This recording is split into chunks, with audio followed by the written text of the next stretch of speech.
Today I thought I'd make a short review or just comparison between an upright corded vacuum versus a stick vacuum. Thought this might be useful to some people considering getting a cordless stick vacuum because of the convenience. This is a generic brand stick vacuum, but I'll point out some common things that people notice about using these cordless stick vacuums. The first thing you'll note when you use these vacuums is the corded upright vacuum will vacuum much better than these. Most I'll say, because I've used a Dyson, but I haven't used it extensively. Generic brand stick vacuums. What's it called? Because the suction is going from here down to here, and then you have the roller that's down here. This little roller is just using a little motor.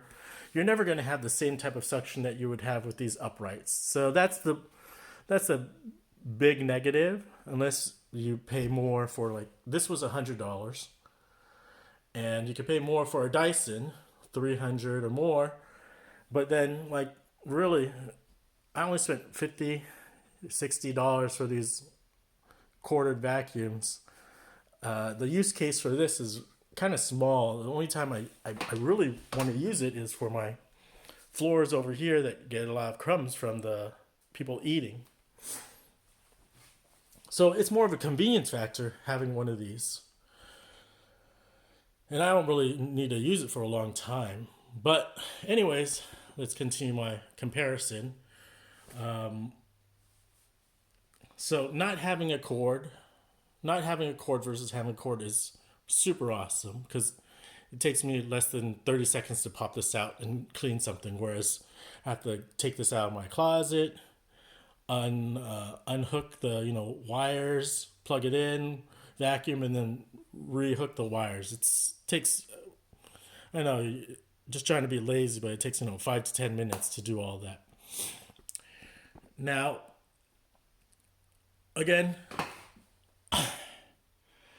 the pros of having something convenient are offset by the amount of maintenance required and the durability of these stick vacuums. So over here, we don't have to worry about battery technology, right? You just plug it in. But over here, in my case, this Onson doesn't have a replaceable battery. Instead, it just has a battery installed into this device, and I just charge it. So after a few years, there's no way for me to easily replace the battery. There's some stick vacuums that come with a detachable battery, but mine doesn't. So that's a big negative for me. I didn't consider that when I was buying the stick vacuum that I had.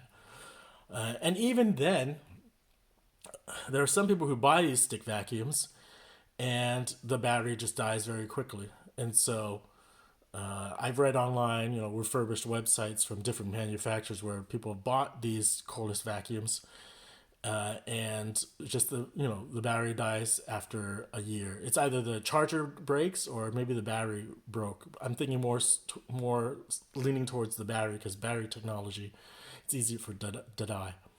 I've been fortunate. This battery on here has lasted fine for 3 years, but other people haven't. The other thing to consider is the maintenance of the canister. These things are easy because you just pop it out and you empty it and then you clean the filter. This one, even though you might empty it regularly, you may have to clean the device completely for it to suction correctly. So after owning this for 2-3 years, my wife finally did a complete clean of it, and she said after doing that, the suction quality felt really strong afterwards. So that you won't have that kind of issue with an upright, but with this, depending on what brand you get, I've heard like other brands where you might have to clean it out, monthly or after a few months. So that's an inconvenient thing. And then we go down to the bottom part. Usually, in my family, we have a lot of hair not from animals, but just from or pets. It's just from long hair or regular hair falling down and getting caught into the brushes.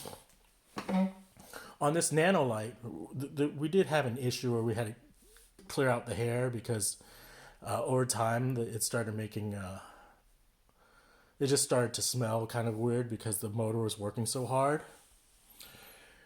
And this is after years and years.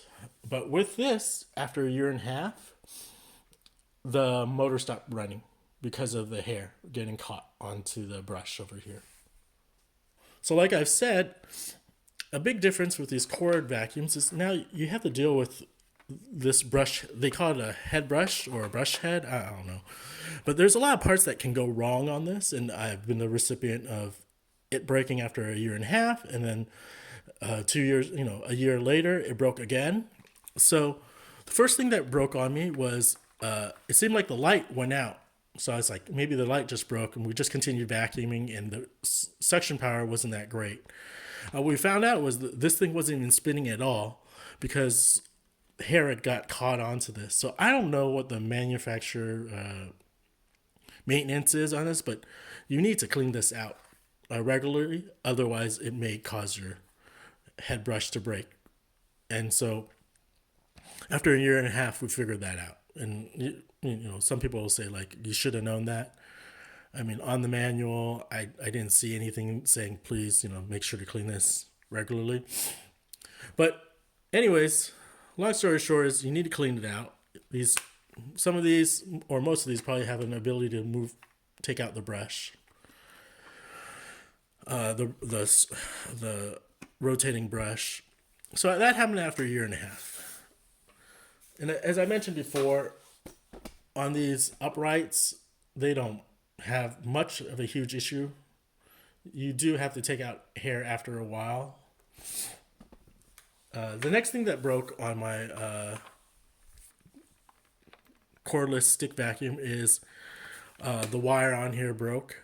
So when I turned it, it would stop running, and eventually it just stopped running completely because the wire inside tore off.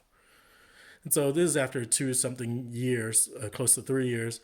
And I could have, thrown this away, but I ended up trying to fix it and was able to fix it by reconnecting the wire. And with my bad luck, it broke again.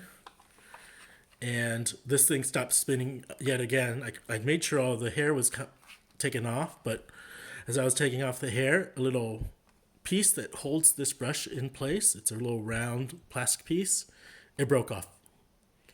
And so that keeps this in place. It wouldn't allow the brush to spin anymore because that little plastic piece over here is broken. So I read online and I tried looking for a generic brush head. And for my model, this Onson vacuum, there isn't a brush head anymore. There was in the past. I could try to contact the manufacturer, but I'm assuming they'd sell at retail price, and that probably cost like $60 for this brush head or something, which is the cost of the vacuum itself if I bought it used or refurbished.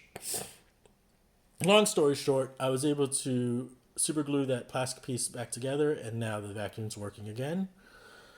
But had I not been a little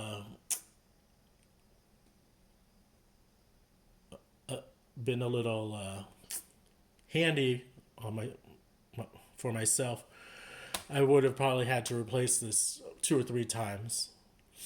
And so if you're thinking about getting a corded stick vacuum to replace, a cordless stick vacuum to replace your upright vacuum that's corded, just keep in mind you'll have to make sure this is clean. And also, there's still a chance that even after maintaining this, it could break. And so we're not heavy users, but this broke. And so if you're considering getting something like this, hopefully there's a generic part for this brush head. I've even seen Dysons have the same issue. This is a expensive $300 plus stick vacuum. People need to purchase this brush head costs anywhere from $50 to $150 for that replacement part. So keep that in mind when you're buying a cordless stick vacuum, that this part highly will break. And then the battery technology, you don't know about the battery technology. So when you buy one, if you buy one with the battery not detachable, then it won't be easily replaceable. In my case, I don't have one that can be replaced, but some I think, Dysons, they have the ability to replace the battery very easily. And so consider that when you buy a cordless stick vacuum, being able to interchange batteries, that's a nice feature. So I would still recommend getting one of these. Just know what you're getting yourself into.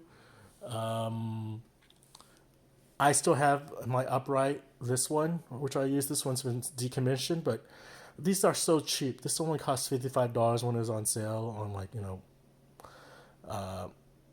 Amazon Day or whatever, Amazon Prime Day. And so we got one of these.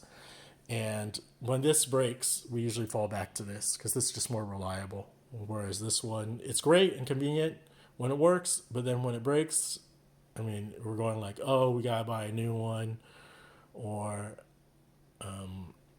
anyways, that's it. So hopefully anyone who watches this can share their own experience, or hopefully it helps someone. So have a good one.